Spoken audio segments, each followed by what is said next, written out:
घना हरा जंगल, आसमान से गिरती हल्की हल्की बारिश और बीच से बहती शांत नीली नदी। बारिश की बूंदें जब पानी को छूती तो लहरों में एक मीठा संगीत पैदा हो जाता। उसी नदी के बीच एक छोटा सा पप्पी मुस्कुराता हुआ बैठा था, और हैरानी की बात यह थी कि वो किसी नाव पर नहीं बल्कि एक नीली डॉल्फिन की पीठ पर सवार था। उस पप्पी का नाम था लूना। लूना बहुत नन्हा था, लेकिन उसका दिल बहुत बड़ा था।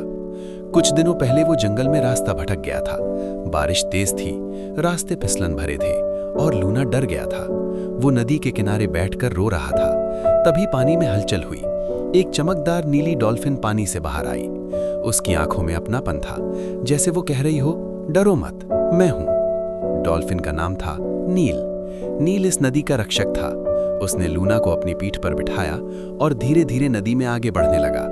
बारिश के बावजूद लूना के चेहरे पर मुस्कान आ गई। उसे पहली बार महसूस हुआ कि अजनबी भी कभी कभी परिवार बन जाते हैं। रास्ते में जंगल के पेड़ दोनों को देख रहे थे, जैसे इस दोस्ती के गवाह हों। पक्षी बारिश में भी चुप नहीं थे और नदी खुद उन्हें रास्ता दिखा रही थी। लूना नील की पीठ से लहरों को छूता और हंसता, मानो सारा डर पानी में घुल गया हो। कुछ दूर आगे जाकर नदी का पानी शांत हो गया। वहां किनारे पर एक छोटा सा गांव था। नील रुक गया। लूना समझ गया यही उसका घर था। उसकी आंखें भर आईं।